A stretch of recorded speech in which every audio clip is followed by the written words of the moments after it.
Good. Okay. Awesome. Well, welcome back to the Breaking Edge podcast. My name is Josh Ferguson. Today we're sitting down with Dorathy Wright. And so I know you like tangentially. I don't know you super well, and I'm looking forward to getting to know you better. But I asked you to come on the show because you're going to Paris soon. Yeah. And why are you going to Paris? I'm going to Paris for Fashion Week. Nice. Yeah. I feel like it's just such a unexpected thing for someone from Normal Wells to be doing for me. Yeah. And so how'd you get into fashion? Tell me the story. Well, do you want like the far back story? Where'd you get inspired?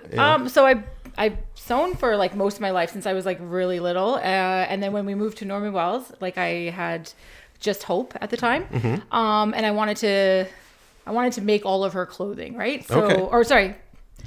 When I lived in Inuvik, I did, it was called Healthy Babies, and I learned how to do certain traditional clothing from like where I'm from in Inuvik in the Delta. And I wanted to continue making my children traditional clothing from like my Gwich'in culture, right? Okay. And then I used to quilt a lot. And so I started quilting, and then people were like, oh, can I buy that? And I'm like, yeah, okay. And then So how old were you when you kind of started to sell things? so probably like 29 or 30. Okay. Yeah. Okay. And then I started selling more and more things, and then I was like doing a little bit of research online, and I looked up ITI and the seed funding that they have, and I messaged Nikki Richards, and I was like, hey, do I qualify for this? Like, I mean, it's just sewing. Like, I wasn't sure. No big deal. Yeah, I'm like, I don't know. And then she was like, yes, you should. Like, this is something that you can access. So I wrote a proposal. It was like a 1-pager. Just get her done. And yeah, I was like, at first I didn't really know what I was getting into. And then I was like, okay, so let's just write this, and sent it off, and they gave me a grant. I got like, I think it was like $5,000. So Yep. I bought a bunch of materials and a new sewing machine, and I just got to work. That's sweet. And it just kind of snowballed from there. And then I'm like now like teaching all over. Like started teaching in Norman Wells, and then I went to Delaney, and that was a huge hit. And then I went to the Yukon, and it just blew up. And so now I'm teaching all over the Yukon and the Northwest Territories, and then I had the opportunity to go to it's called IFA. It's Indigenous Fashion Art in Toronto. Okay. And the lady, her name is Sage Paul. So I did a bunch of stuff there. And then they invited me to Milan a few years ago, all expenses paid, like just to be a mentee, just to go and see how things kind of work in the fashion industry and the behind the scenes and designing and stuff like that. And it was so cool. It was such a great opportunity. And then a friend of mine, who I met through Entrepreneur, which is like a organization out of Yellowknife that kind of fosters entrepreneurs, like Indigenous entrepreneurs in the North, in the circumpolar North. So I was part of that a few years ago. It was cohort 3, I believe, the fashion cohort. Okay. And there was 4 women from the Yukon, 3 from the Northwest Territories, and 4 from Nunavut. Okay. So through that, I like learned so much more about business and about fashion and like networking, and it has just opened up so many doors. Yeah. And yeah, like I got to go to Iqaluit just to go and speak about like, you know, my journey and and my business and how I became, you know, like, or what I'm doing now. Yeah, for sure. Take that out. No, you're doing great. You're doing great. Yeah, so no, it was really a great experience to go to Iqaluit and just like talk to all like a bunch of other entrepreneurs and just tell them my story on like, you know, how it started and, you know, like. Yeah. Okay. So did your mom teach you how to sew? Yeah, my mom and my aunties and my grandma. And like I said, I went to this program in Inuvik called Healthy Babies when Hope was born. Okay. And my auntie Brenda taught me how to make a parka, and she's passed on now. Okay. But yeah, I still have the original parka that I made for Hope, and then it went through all of my daughters. So. Oh, that's so cool. Yeah. So tell me about you know, your childhood and kind of getting into sewing, like way back when. I don't really remember. I just kind of was always very I want to say like crafty, and I always wanted to like make things.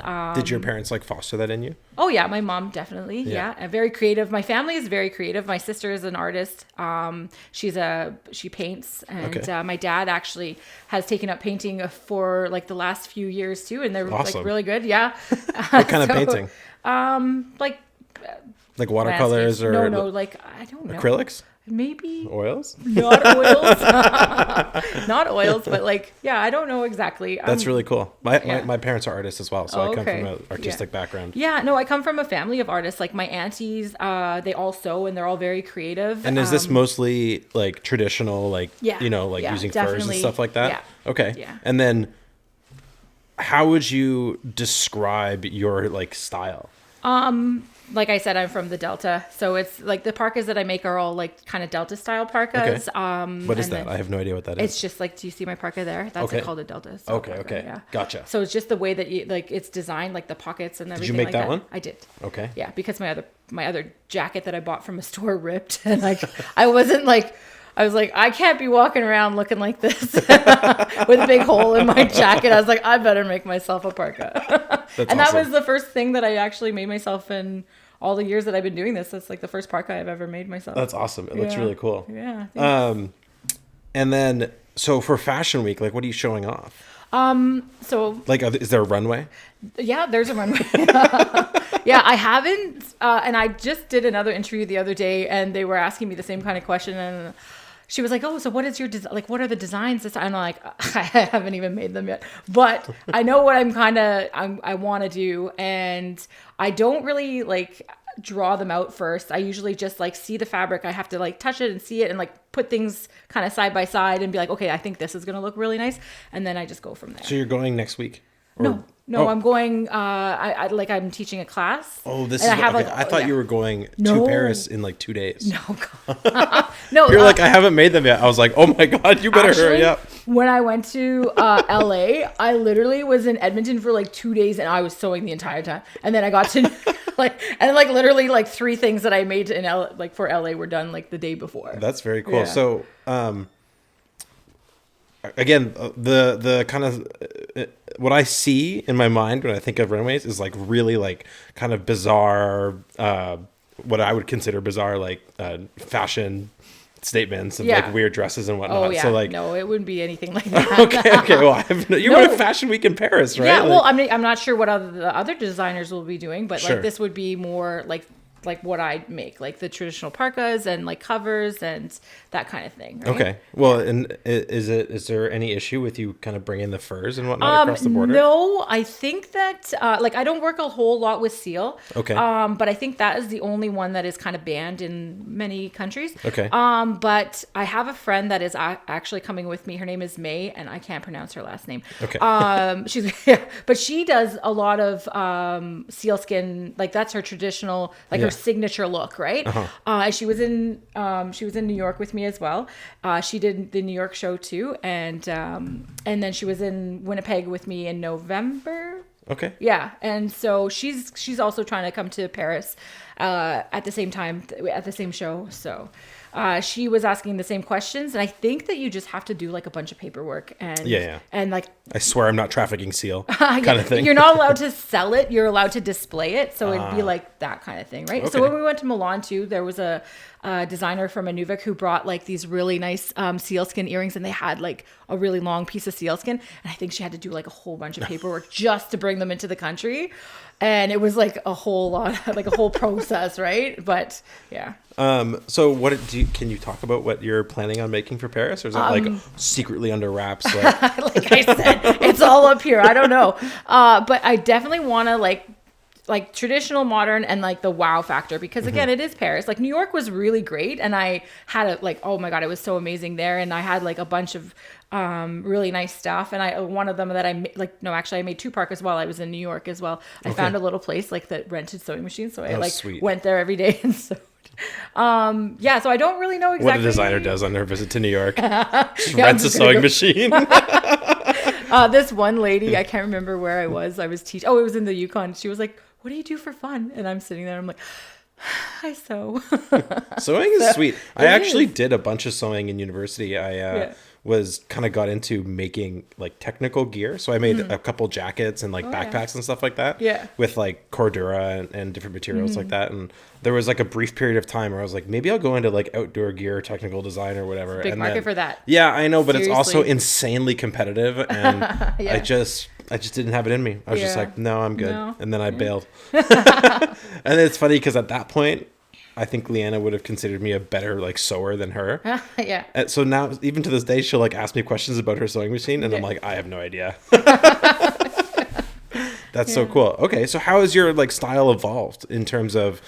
I'm sure traveling to these shows and whatnot has impacted kind of the way that you see fashion, possibly. Yeah. So going back to IFA, the first year that I had sent, this was a long time ago. The first year that I had sent some stuff, and this was, I think, through like COVID. Okay.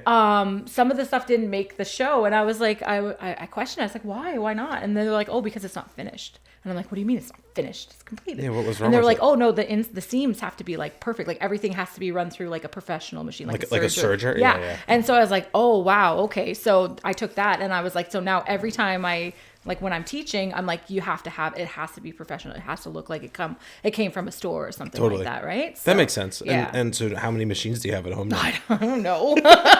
How many do I have home? Yeah, at home. I Like a think, serger.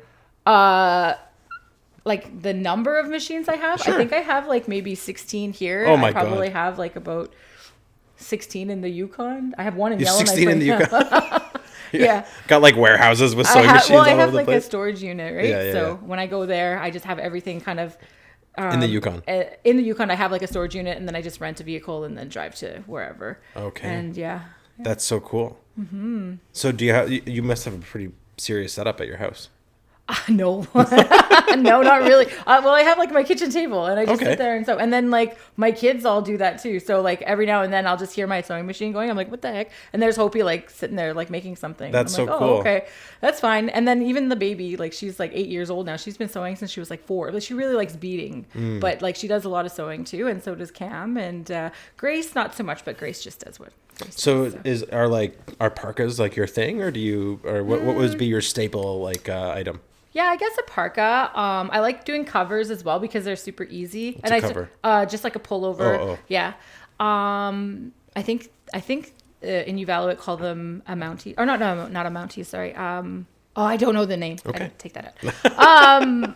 But yeah, so yeah, signature one would probably be parkas, and I really like making little like kid parkas. They're Okay. super easy to make, and it takes like a couple hours. So. You can make a parka in a couple hours. Yeah. That's really fast. I could make a parka in like 6 hours, maybe. Like, and with the fur, I mean, it's just all like an assembly line in my head. Yeah, I know yeah. what the next steps are. I For know sure. what to do, right? That's super cool. And what other materials do you use other than furs? Well, like I said, I do use some sealskin. I really like working with seals. Actually, I love hand sewing. I just did a class with the Landcorp the other day, and Jasmine. I learned how to make a trapper hat, and I made it for myself. And then I was gonna make one for Hope, and I tried it on, and it was a little too small. I was like, well, I guess Hope's getting this one. But I just sat there, and like I had a really stressful day, and I was just like, oh my god. So I just sat there and I just sewed, and it's just like so calming. And hand sewing, it just kind of brings it back to you know. Very traditional. So did you learn how to hand sew like first and then move to a machine? Or? Yeah, I guess I did when I was younger. I actually prefer using a sewing machine, but like hand sewing is like really good too. I learned how to hand. I think they're so different. They're Yeah. almost different practices. Yeah, you know. But I learned how to do a lot of like the mitt making in like again Healthy Babies in Inuvik. And what was I gonna say? The hand sewing and then sewing. Just hold on a second. I just gotta. You're good. Take your time. What was I gonna say about that? We asked if you learned how to hand sew first. Oh, yes, but like traditional hand sewing, there was something about like the seal that I was going to talk about. I can't remember. That's okay. Let's just move on. So, give me a sense of what your childhood was like, and what your parents were like. My parents are amazing. They put up with a lot of my shit. When I was younger, I was kind of, yeah. No, my mom is awesome. She lives in Inuvik with her husband, and my dad lives in Fort McPherson with his wife. Okay. Yeah, I don't know, they're really great. Like, Yeah. I had a really great childhood. It And was awesome. and you grew up in Inuvik? I grew up in Inuvik for the most part. And then when I was a teenager, I started to travel. And then when I was like a young adult, I started traveling more and more. And I've been like all over. Traveling for what? Just different like school trips, and then like vacations and stuff. I used to live in Ireland years ago. Ireland? Yeah. Oh, I had no idea. Yeah, I used to live in Ireland. How long did you live in Ireland for? For like a year. Okay. Yeah. Why? Why? Because The sewing machines in Ireland. No. This was before sewing, but because so years ago, I used to work for a construction company, and I went to Barcelona one Christmas and New Year's to visit my best friend there. Mm-hmm. And I was walking in the streets of Europe, and I'm like, why do I live in the north where the cold hurts my face and it's like -50? And it was like, it was there. I just decided, I was like, I'm going to live in Europe. I'm going to move. So I decided that. And I feel like if people say I'm going to go live in Europe, they don't go to Ireland. They go to like Spain. Yeah. I'm not going back to Spain. That's for sure. But yeah, so I just decided I wanted to live in Europe. I was young and I had no kids at that time. So I wanted to. How old were you? I think it was like 24, 25. Okay, sweet. Yeah. So you moved to Ireland. Yeah. So, it didn't just happen like that. I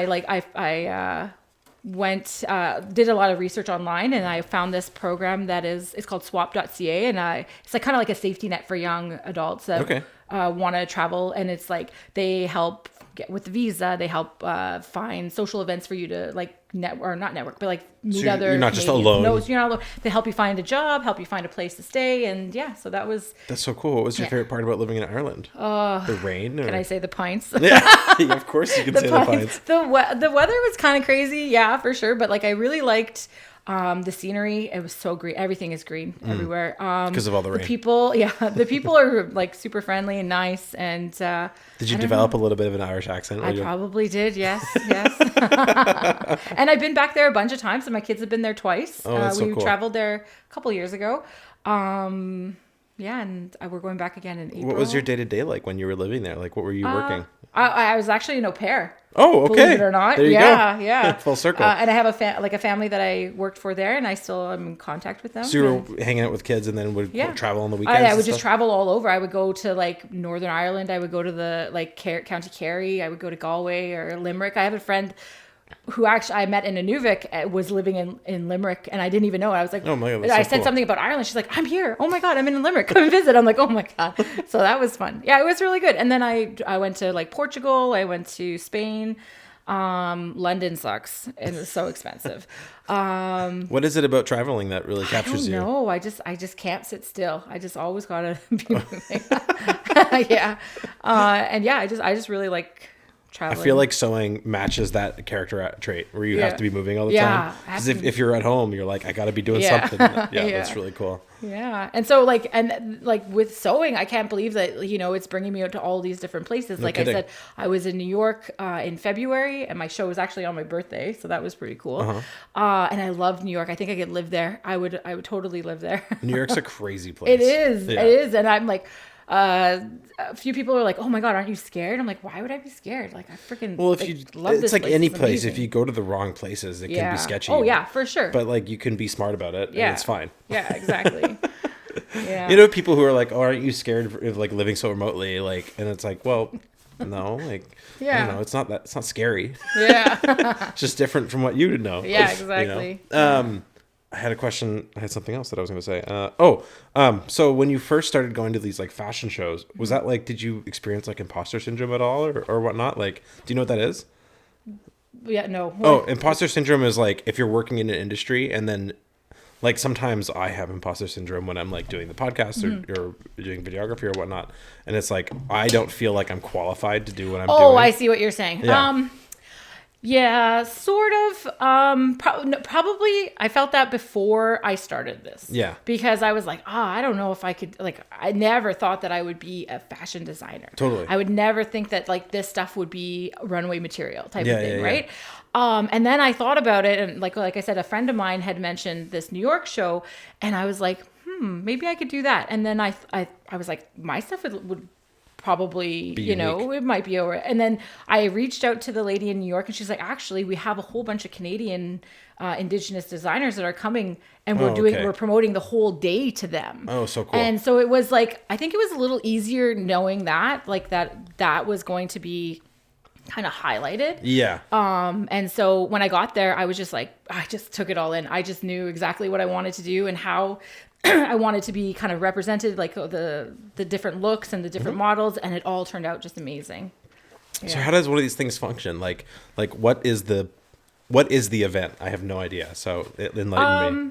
So the one that was reaching out for quite a while, actually, like, so when I went to New York, then there's a bunch of people that messaged me, like lots of models message and on Instagram or whatever. Like, I want to walk your parkas down the runway. Yeah. Well, they want the experience and they want to like walk for you, right?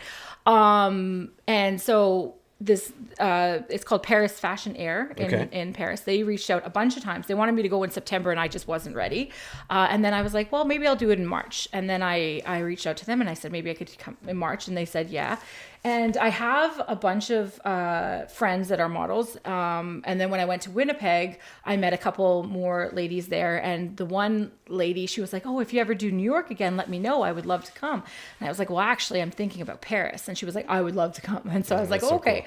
Cool. And then I have a friend in the Yukon who models for Manitoba. And she modeled one of the parkas that I helped design with her. Like I went to Carcross Yukon and we made the parka together and she wore it. And it's huge. Like everybody loves it. And I reached out to her and I asked her if she wanted to come. And she was like, yeah, absolutely. So like, there's this whole thing where like I reached out to a bunch of people that I wanted. We have like a little group chat now. And there's like, I think there's like 6 or 7 and they're all Indigenous models that are going to come from Canada and one lady from the US. Oh, all the way to walk for Paris. you. Yeah, just to walk for me. That's so cool. So it's pretty cool. The lady actually she's from North Dakota.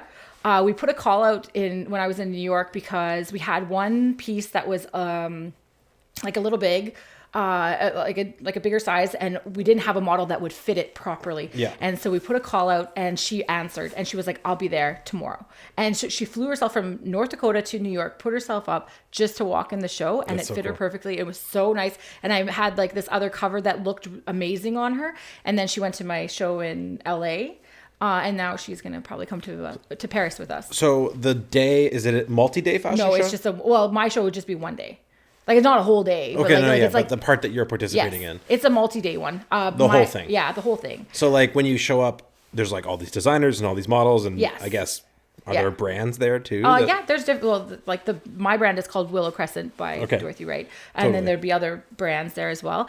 So going back to the fashion house that asked me, or not the fashion house, the fashion show that asked me to go. Yeah. I did say like I would like to bring my own models because I would like a Indigenous representation on the runway in Paris.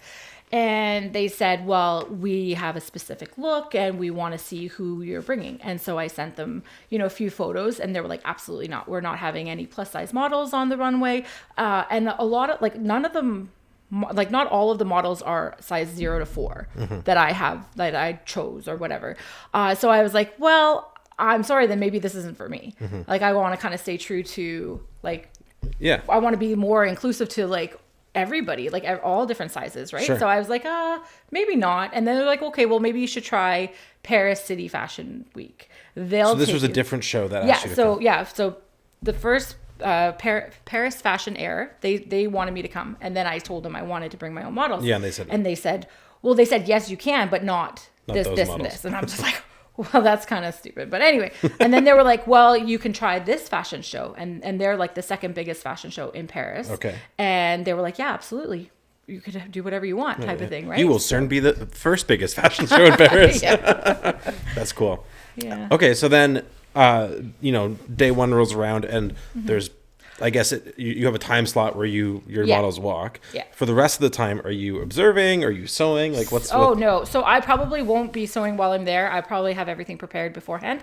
But I'll go probably a few days before because jet lag is no joke. Totally. And so like I said, I probably have 6 or 7 models that are like supposed to come with me. Hopefully like all the funding comes through for them or if they fundraise or whatever.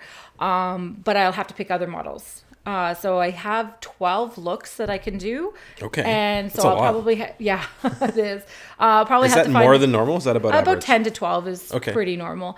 And so, yeah, I'll be in Paris for a few days, and then I could choose models from their agency. And then I think we do like kind of a walkthrough. Like rehearsals and Yeah, stuff like that? and then my models will definitely have to do that just because like they've never been to this show before. They have and to like, learn how to do it. Yeah, and if it's like I want to say like a multi-room runway, not just like a walkway, then they'll have to kind of learn that, right? Okay. So it might be like I don't know, many rooms and there's observers haven't around seen and the they walk venue. through. Yeah, it might Okay. be like that's what it was at the WAG. Okay. And so it was a little bit of a bigger runway type of thing, right? Totally. So So then what kind of opportunities does this afford? Like, is it the kind of thing where you go to a fashion show and then there might be someone who wants to buy a design? Or is it the kind of thing where they're like, Yeah. it gets more fashion shows? well, it'll get more fashion shows probably. But what I kind of want and what I envision like while I'm there Yeah, put it out there. I want. I did reach out to them and I asked, like, are there going to be buyers there? Mm-hmm. And Just to clarify, are buyers individuals or are buyers like brands? buyers are brands and stores. Okay. So I asked if there was going to be buyers there from a specific region, like, circumpolar, because Sure. like the parkas that I make are, not only They're not stylish, gonna- they're yeah. practical. Like Sure. they're meant for this type of weather that we live in. Right. Yeah. So, they did get back to me and they said that their show is like 8,000 people come to their show every year type of thing. Mm-hmm. And so there could be buyers from all over.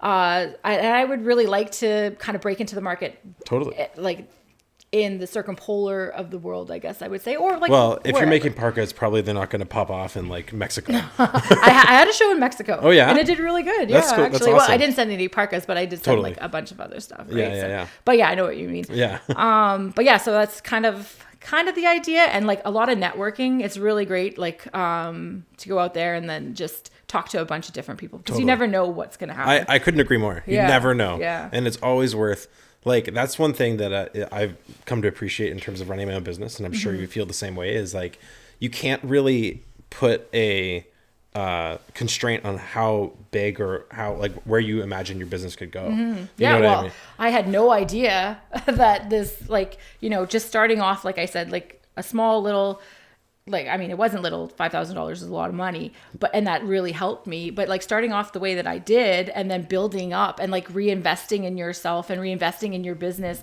and just buying more and more equipment or more material or, a better sewing machine or, more sewing machines to teach and those types of things. And you just build yourself up and then, What advice would you have to someone? Because I know that there's a lot of, well, I'm sure there's a lot of people in the North or, in smaller communities that think about maybe starting their own business, but it's really scary. Yeah. And I think you're an awesome example of a success story in terms of what seed funding can do. Yeah. And I got I didn't start my business with seed funding, but I like bumped it with Yeah. seed funding, Yeah. and it really, really helped. It helped me buy the computer that I do all my work on. So, kind of what is the mentality that you would tell someone else? Like, hey, like, this is kind of how I would approach starting your own business. Yeah. So what, like a sewing business Or whatever. anything? I think it's kind of applicable Like across the general. board. Right? Yeah. So, yeah, I have I don't know. Let's start that over again. Sure. You got a lot of thoughts. Yeah. I just don't know. I don't even know where to begin because like, it's this business is so like, I don't know. I have a few years of experience for sure, just running my own business. For sure. Like I've been doing this for 10 years. And hey, on you my can't own. screw this up. Like, Yeah. it's basically like I asked for your candid thoughts, and if Yeah. you don't have to have prepared anything. Just No. tell me what Yeah. you think. Like, Yeah. So like when I started my small business, I was like very, I didn't think that it was going to be like huge, right? Like, or anything bigger than what it was. And I just like, I just started thinking like, oh, well, maybe if I did this, it might be better. Or like, and I had the mentality of like, the worst they could say is no. So That's a good point. I'm going to go out and I'm going to try this. And if they don't like it, they don't like it, whatever. Right. Like, you can't take your failures too much to heart. yeah, exactly. And so when I went out and started, like, let's say, for example, teaching, like, it was like a whole new thing for me, but I was like, I found different techniques, different ways that like it worked better for me or whatever. So for like the business thing, I think that like just starting and just doing it and going with it is just like the best advice. Like you can't be scared of anything. Like what's the worst that's going to happen? Well, right? especially is like you don't have to do it as your only thing. Yeah. You can start your business while you're working. Yeah, exactly. At the same time. Yeah. I did it a different way.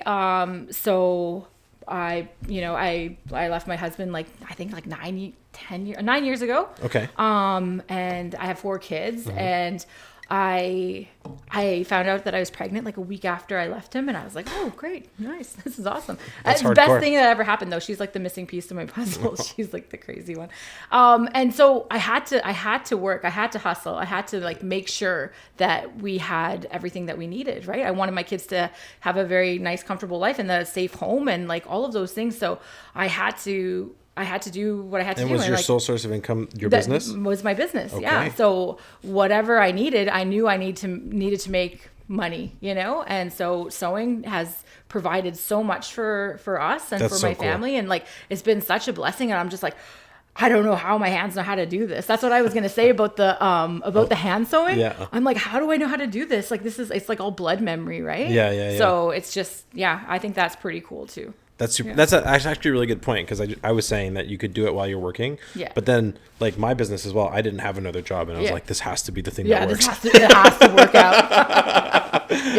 And that's a really good motivator as well. Yeah. So, and the one thing too about like, I mean, for my business, like what I like with the like teaching and stuff like that, what I really wanted to kind of like, I guess I say like foster or bring home to people was like, you know, I'm giving you this skill, I'm teaching you how to do this, or like, you know, do it like a certain way or better. Like, you know, I want to give back and like, so that teach a man to fish. Yeah, exactly. And like if I teach somebody how to sew something and they come home with a finished, they could sell that and make money for their family. And that's what I did because like I didn't like my ex-husband, I don't even know where he is. Like, take that out. I'm like, I just wanted to give like these skills to other people because they're not like mine to like hold on to. Like, Sure. I'm not going to just like gatekeep and like keep all of these things to me, because like I want people to succeed. I want to build other, like, again, like single parents or single mothers, build them up and be like, here, you can do this too, because like I'm going to give you this tool, I'm going to give you the skill like to make something and be able to sell it, or like, you know, to bring money home to your family. Yeah, totally. And you can make you can sew and save money. Yeah. Right? Like making that too. Yeah, for sure. And I don't like, I mean, in the North, like all of these traditional things, like a lot of them, I'm not saying we're lost. Like a lot of people, especially where I'm from. But they need to be preserved. They need to be preserved, and they need to be like, you know, in the Yukon, they used to have a factory, or not a factory, but like a parka industry there, Sure. and same in Inuvik and same in Aklavik. And, you know, I'm not saying it died out. There's still a lot of women that do this, especially for their own families and stuff. And, but if I could teach you how to make a traditional parka, and that's your own design, and your hard work went into it, at the end of the class, you walk away and you feel so inspired and just like it's very really proud empowering. of yourself. Yeah, for sure. Are one of your goals, your long-term goals, like would you like would it be really, is it a goal of yours? Sorry, let me rephrase. Is it a goal of yours to get one of your designs into production? Yeah, so that's what I was talking about with networking in Paris. I would like to, I want to say break into like the market somehow with like the designs that I do on a bigger scale, right? Totally. Yeah. But also it would be really cool to keep that like because it's all handmade, like all this stuff is like everything is cut out by hand and then sewed and all that. I would really like for something to happen with, I could teach like say 6 people here and like have a little factory or something like that. You know what I mean? Or a little, instead of having machines do it. Instead of sending it to like Taiwan or like to wherever. Makes sense. Yeah. Well, I think that's just kind of like it's like obviously you can scale bigger with like manufacturing in that way, but again, it's kind of what it might lose something about the quality of the parkas. Yeah, for sure. Quality control. Quality control. Cool. So is that one of your goals, to kind of start something like that here, or kind of see where it goes? Well, we'll see where it goes. I'm not too sure how that would look. One step at a time. Yeah, one step at a time. I would probably be able to do, not saying most of it by myself. I definitely would need a team to do that. I haven't thought of it like the grand. Well, it can be kind of scary because right? once you involve other people, then it's like, are you going to do it right? Yeah. You know what I mean? Yeah. And that could be like, even with my business, like it's difficult to, unless I like hire someone who I know is way more skilled than me, but even sometimes they're not doing it in like the angle or the style that I would do it. Yeah, for sure. And like that's actually kind of difficult up here, is like in terms of making the videos and whatnot and trying to represent the clients. You kind of need to understand the sawtooth to represent the clients of the sawtooth well. And it's funny because sometimes people will be like, "Oh, just use some stock footage," and it's like there's no footage from up here. Like there's nothing online that looks like here, so that can be really challenging. But that's really cool. I do have a few ladies that I take with me sometimes to different classes that I have taught, and they're very skilled. Okay. And they're like my assistants. So when I'm teaching a class, they're doing all the stuff behind the scenes, and I'm like just focusing more on teaching. It's a lot easier on me, and it makes the class more enjoyable. Totally. The atmosphere in there is just like, it's like really. And like, are they from the Sawtooth region or the Delta? No, so I have a friend. Her name is Lavina. She's actually an artist as well. Okay. She was here teaching some jewelry making a little while ago. So she's been my assistant for I think about a year now. Actually, it was really funny because I called her up and I was like kind of in a bind, and I had a class that I knew I needed some help with, and I called her up, and I think she's like in Ontario or something, or she's from Iqaluit, and I called her up. I was like, hey, do you want to go? And she's like, yup. She didn't even know where we were Whatever going. you're doing, I she's want to like, be a part "Yep, of it." I'm going." And I think we went to like Watson Lake and I think Whitehorse or something like that. And then it's just been like. So have you done like hundreds of courses at this point? I don't know exactly the number. Sure. But it's not like 6. No. Yeah. Definitely not even 6 this year. So the first year, like I said, I did a lot of teaching in Delaney and Fort Good Hope and Tulita and Norman Wells. And then I was going to go to the Yukon for a bead hide symposium. And again, networking, I called up a friend of mine and I was like, hey, maybe I could teach a class like before or after this symposium. I said, who do I talk to in the Yukon? And so my friend Zena gave me a contact in the Yukon, and I was like, hey, and then it kind of went from there. And so they set up I think it was like 3 classes or 2 classes. I can't remember exactly. And then she called me back like about a half hour later. She's like, Dorothy, our phone's going off the hook. We have to add another class. And it's like sold out, not sold out, but like it filled up like within 10 minutes. Oh, that's so and cool. So I was like, oh, okay, yeah. Yeah. So, and then that kind of started the whole Yukon thing. And then I've been going back since I think it was like 2021. 2022, I was there quite a bit. And then last year, because my nanny had to go back to Germany, I wanted to kind of scale back my business and kind of stay closer to home. Sure. And then that's why I got the job at where I work full time now. Yeah. And now I'm still trying to juggle both of them and my house and my kids. And it's like, well, yeah, it's a lot. Yeah, it is. So where do you get your confidence? Because clearly you have a fair amount of confidence to just kind of travel over the world. And I feel like inserting yourself into the fashion industry is not an easy feat. So what's your secret? You know what? My mom is a very strong lady. She's a single parent too. She had 6 kids and raised us, in a really good home. And my dad's pretty supportive too. I think that's where I get it from. I think a lot of the stuff that I have is like from like when I was growing up, and like, my mom instilled my parents instilled like really great like work ethic and values and, those kinds of things. Right. And I think that's where I get it from. It's just like, my parents are really great, and they raised some really good kids, I guess. That's sweet. Do you have siblings? I do. I have 2 older sisters. And like I said, my sister Linda is an artist in Edmonton. And my other sister Amy, she's super smart. She's a banker. I don't know. Don't ask me anything else. And then I have my sister Connie. And she does a lot of logistics for me in Edmonton, like, with the Canada Post strike and stuff. Oh yeah. So she's like, actually this weekend she's going to pick up a bunch of stuff for me, at Marshall's Fabric and meet me at the airport for when I'm have a layover for like an hour. Just to drop it off. Just to drop off. Yeah. A little flyby. And then I have 2 younger brothers. And my brother Brendan he lives in Inuvik, and he's like a chef. I Oh, guess okay. I'd say. Yeah. Yeah. Yeah. And then my brother John, I think he lives in, I want to say Prince George in BC. Okay. Yeah. I think that's a place. I think so. And what does he do there? I have no idea. Living life. Yeah, he works. I think he's like an office manager or something Okay. like that. Yeah. That's awesome. That's so. Yeah. It's. I only have one brother, so I don't even know what it would be like to have such a large family. Yeah. And you know what? I think that's like the best. I've lived in the Sawtooth for. Yeah. What brought you to Norman Wells? So my ex-husband and I used to own a business here, Okay. a contracting company, like a construction or whatever. And so we moved here because there was more work, Lots of work, and and then I bought the house in DOT and Best then, neighborhood on the planet, by the way. Right. Shout out to Yeah. DOT. Right.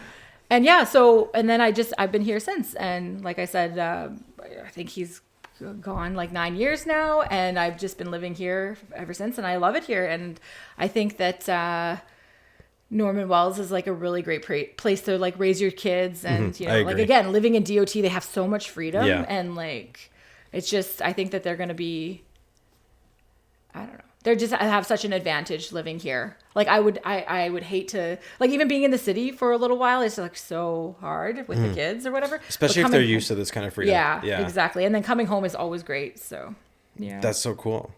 So do you got any like if someone wants to partake in one of your classes, like where do they, how do they do that? Or how do they learn from you? Yeah. So usually I talk to, like the people that usually hire me are like First Nations. So they want their participants like to have priority, right? Sure. So they'll like, let's just say, for example, I'm going to Ross River. Okay. So all of their participants there are able to come to the class and, you know, sign up and make a parka. And the classes usually last about 3-4 days, depending on how many people we have. Totally. And then it usually takes about 3 days to make a parka.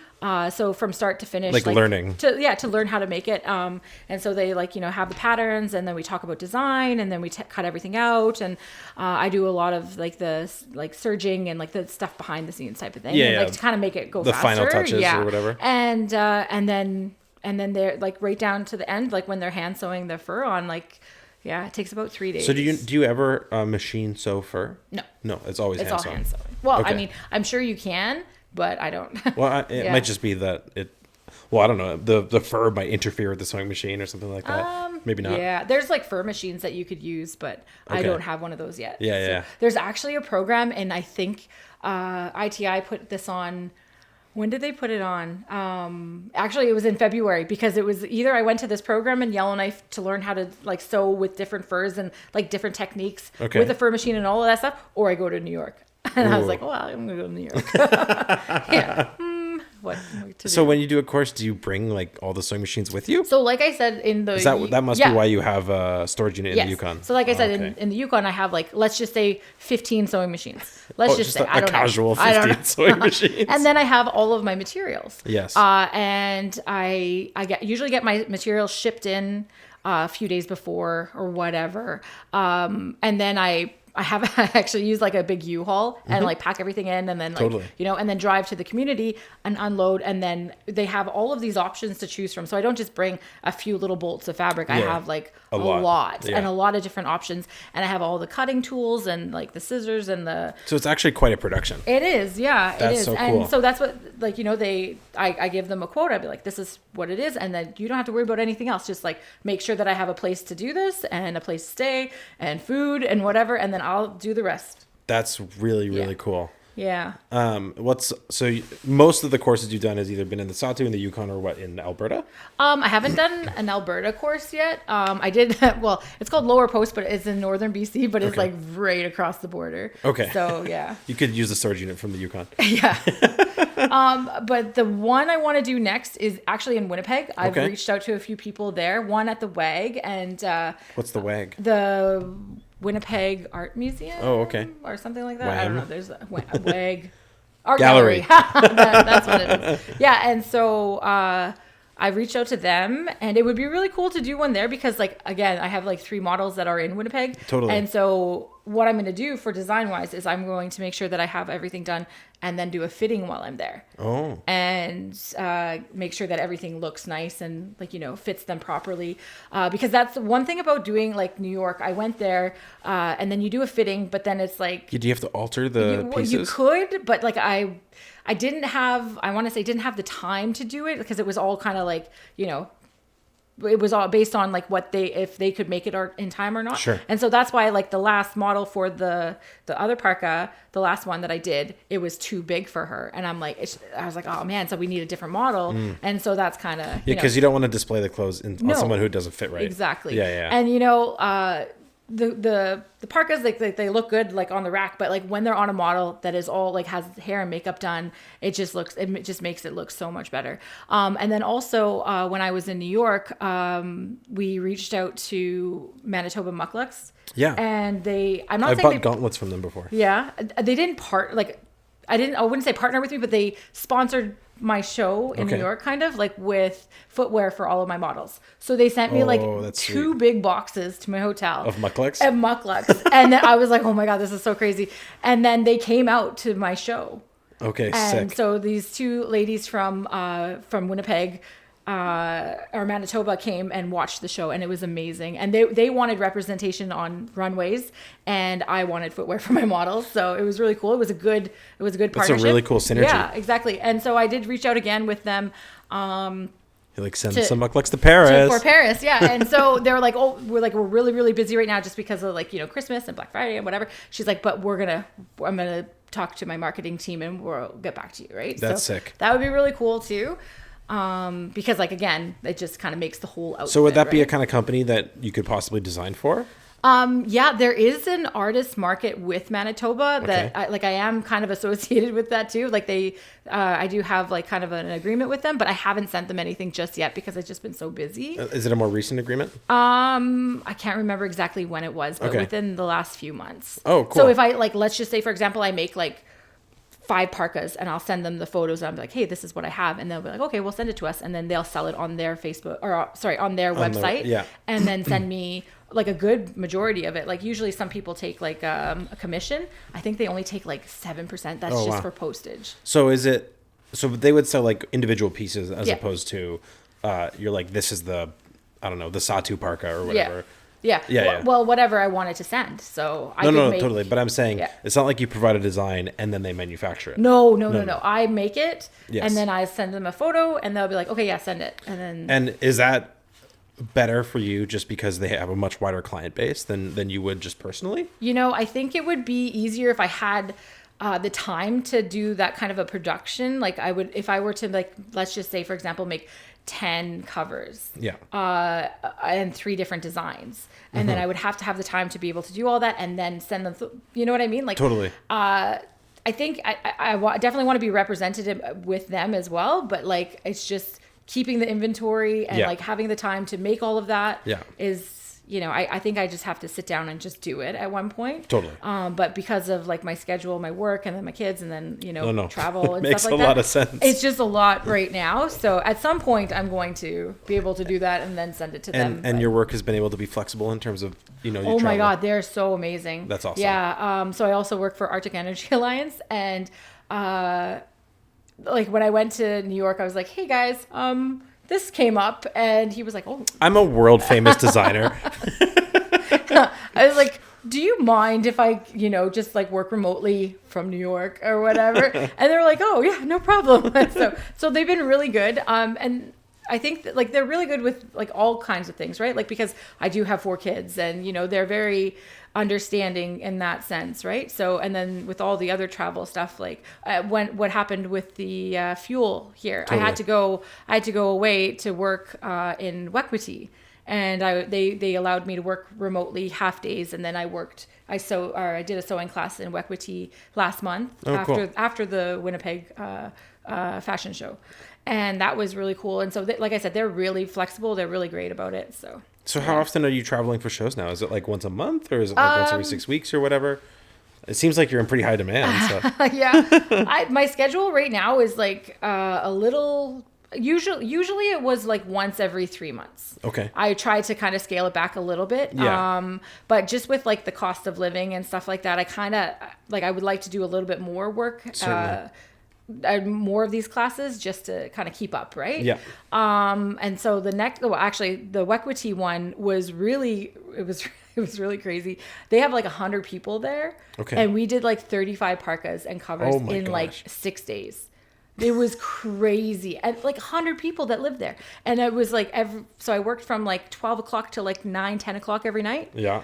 And like I was sewing right to the last minute. No like kidding. Right to the last minute. And I like raced to the airport and got on the plane and left. That's and so then cool. It was funny because I got a message like, I think like later, like a day later or something like that from a lady from Wati. And she was like, Dorothy, my phone has been going off the hook since you were in Wekwati. Can you come to our community? And I was like, how many people live there? She was like 600. I was like, oh my God. You need to bring a lot of material. Oh my God. Okay. So I said, yeah, possibly, like, I'll send you the information or whatever. And they just approved it. So it looks like I'm going to Wati in the new year. That's so cool. Yeah. Like January, February kind of January, time? probably. Nice. Yeah. And then I'm hoping to go to Winnipeg in February.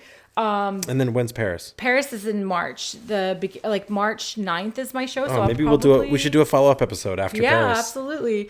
So March 9th is my show. So I'm probably going to go to Paris a few days before that. Mm-hmm. And I don't think I'll stick around after that, but I definitely want to hop over to Ireland. Just go say hey. Yeah, just for a pint. Just for a pint. Yeah. Oh, you beat me to it. Yeah, I'd like to go back there. Since you're there, right? And it's so cheap to travel in Europe. It makes sense. Yeah. So you do covers, like the shawls, right? Yeah. And then parkas and then I've been doing not ribbon skirts, but just skirts. Okay. With pockets. Oh yeah. Okay. Yeah, everything Gotta has have to have pockets. Yeah. Oh my gosh, yeah. And I think what was I? Oh, like little pants, like these little they almost look like. Somebody asked me to make her granddaughter a pair of ribbon pants. So she sent me a picture. Ribbon pants? So you know what ribbon skirts are? No. So they just have like really nice ribbons on the bottom. It's very traditional to like Southern Canada. Okay. And so she sent me a photo. I was like, oh yeah, I could try. So I made her a pair. And they turned out really nice. Okay. So I made those for her and so ribbon pants are like a spin on ribbon skirts? Yeah. Okay. But I they didn't have any ribbon. It just had like rickrack on it. Okay. Yeah, but they're really cute. And I'm trying to do like these like really nice wraparound skirts for like the summertime and stuff like that. Yeah. So. And is there anything that like you're like intimidated to venture into? Yeah. Probably more formal dresses and stuff like that. But I would love to learn how to do that, like how to be a dressmaker. I think that would be really cool. And I definitely want to do not like a master class, but like a pattern making class or like a dressmaker class. But there's a school in New York. It's called Parsons School of Design. I think it's huge, like it's famous. But they have summer courses there, and they even have courses for teenagers. Okay. And so when Hope is old enough, I'd like to go there with her and do a class together. Because she's so good at sewing now. That's sick. Yeah. She actually has an interview with CBC today. Oh, nice. About her sewing. About her sewing. That's so cool. She sewed her brother a pair of mitts for Christmas. And this lady from CBC reached out to me and she was like, oh, can we talk to you about these mitts? I was like, oh, I didn't do those. That's my daughter. I was like, well, how did they hear about them? What's like that? On Facebook or something? That's so funny. I know. I was like, she was like, can we talk to you about your mitts? She's like, Mom, can I go to Paris? Yeah. Actually, I asked them if they wanted to come with me and they're all like, no. And except for the baby. And I'm like, I don't know about that. But we are supposed to go and go back to Europe in the springtime. Back to Ireland? Yeah. That's you're good. Yeah. That's awesome. I love traveling and my kids love traveling too. So it's really good. Do you find it, is it just stressful or like the whole thing's blissful? Some parts are stressful, but usually it's pretty good. Like they really like trying new things and eating new foods and like, that kind of stuff. So I think it's really useful to travel and to kind of be exposed to just different ways of living and different cultures and different whatnot. Cultures for sure. Yeah. And I don't want them, I'm not saying like there's any, like obviously like I love living in the north, I love living in Norman Wells, but I want them to see like more I wanted them to have those experiences because like they're only little once. And I want them to see all like what's out there. It's not just going to be, they're going to live in the North forever. Like that's definitely not going to. When I was 9, my parents moved from Toronto to Mexico, and I lived in Mexico for 10 years. Oh, wow. And it was such a I got this shawl from Mexico. Oh, yeah. Look, it has a Mexican vibe to it. That's awesome. And it was so, I think, useful to grow up just in a different culture, you know, like it wasn't my culture. It was a culture that I had to learn about. And then I learned Spanish and everything. It was really cool. So I think learning how to make anywhere home is a useful tool. That's really cool. So if someone is listening to this and they're like, man, I want a course. I want Dorathy to come and do a course for me. How do they reach you? A lot of people just reach out to me on Facebook or Instagram. Do you have a website? I don't yet. I'm not like super tech savvy, and I don't. We're gonna have to solve that one for you. If there's somebody that could do that for me, that'd be great. A delegation is awesome. It is awesome. It is. I'm like, okay. But usually, this is the one thing that actually has gotten me a lot of business and a lot of classes. Is I always post on Facebook on Arctic Sewing Room. Okay. And so I'll be like day 1 Ross River, or whatever, and then I would just post all of the photos and all like the progress of the whole class. And has that mostly been Facebook that you do that on? Do you do it on any other platforms? No. Okay. Yeah. So Facebook is where to find you. Pretty much, yeah. And is your page just under your name? Yeah. Okay, I wasn't sure if it was under your business. Well, you could like Willow Crescent Quilting by Dorathy Wright. There is a Facebook page. I don't really put a whole lot on there, but like usually it's just on my own personal one. Or like I said, Arctic Sewing Room. If you go on there and like just like type in my name, you're like a power user of Arctic Sewing Room. Yeah, like top contributor. Yeah, pretty much. But like a lot of people, like they'll comment and then they'll reach out, and that's how I got a lot of classes from that. Is like awesome. Everybody sees like how cool the class is and how I want to not inspiring, but like empowering. Like everybody walks away with like a finished product, and they're like super encouraged and proud of themselves. And like this one lady, actually the first class I did in the Yukon, this lady walked in, and she's like this tall, like skinny lady, and she's real powerful, right? And she's like, I just had to come here. There's no way you could do a parka in 3 days. There's no way. I had to come and try this for myself. I'm like, all right, well, welcome. Like, she was done in 2 days. And she put her parka on. She's like, I can't believe it. I just can't believe it. And it's so funny. And then she works for Ta'an. There's an indigenous band there. And then I went back for a bunch of times to teach for her nation or whatever. Yeah. So she's done a lot of classes with me. And she's like learned how to make the covers, and now she's just like sewing away and just like making a whole bunch of stuff. So awesome. So you've touched the lives of a lot of people. Yeah. Have you like seen your parkas in the wild? Like have you been in an airport and been like, oh, I made that? Yeah. In the wild. Yes. And yes and no. Like I definitely could tell, like, if like somebody had made something for somebody else, and I'm like, oh yeah, I recognize that one or cool. Whatever. Yeah. That's really cool. But there was one lady who really, I really like, I never even thought about it. Like, she's from Watson Lake and Ross River, I believe. And she was in one of my classes, and she was like, you know what? I have like arthritis. Okay. And I can't really hand sew anymore. It really hurts. And she was like, I'm so happy that I'm learning how to use a sewing machine. And now she's just like making so many things. And it was like, oh man, I'm so happy. And she was like one of the most inspiring ones. Like I think I could remember, and this was a few years ago. And so now, like I said, she's been to a bunch of my classes. She actually drove from Watson Lake to Ross River to take my class. That's awesome. Yeah, it's pretty cool. But yeah, like just those type of things, like that really makes me happy that, this is like I want to say like touch so many lives, but like encourage so many more people to like go out and buy a sewing machine, get material, and make traditional things for their families, right? So I think it's really cathartic to create things, and it's with like industrial manufacturing, whatnot, we're losing it, even just as humans. Yeah. So it's really cool to kind of get back to your roots and do those things by hand. Well, thanks so much for coming on. That was really awesome to learn about your whole business and what you have going on. And like, I knew that you were like in and out and like, involved, like, oh, she's involved with fashion. And I was like, what? Dorothy's was she going to a fashion show in New York? That's so random. But it's cool to kind of understand how it evolved and how it came to be. Yeah, no, for sure. Yeah. I have a lot of supporters, and I think like, you know, I'm so grateful for everybody that has like, you know, supported me thus far and like, you know, continue to, and like I said, ITI is like huge help. Like they're so amazing. And you know, my family, I have a lot of support from my family and my friends and my kids. My kids are like, you know, they are, I guess, my inspiration. Like I want to say that because like, you know, if it wasn't for that, I wouldn't be working so hard. I wouldn't be like trying to do better for, you know, just for them. Yeah, I was answering some questions for a CBC interview about this podcast today. It's going to happen on the 10th or something like that. I don't really know much about it. But they were asking me what my achievements were. And I was like, honestly, just like raising kids. Yeah. Like it's such a core part of my identity at this point. Yeah. And well, it's been really wonderful, Dorathy. Yeah, and thanks for coming on. It was really awesome to talk to you. It was great.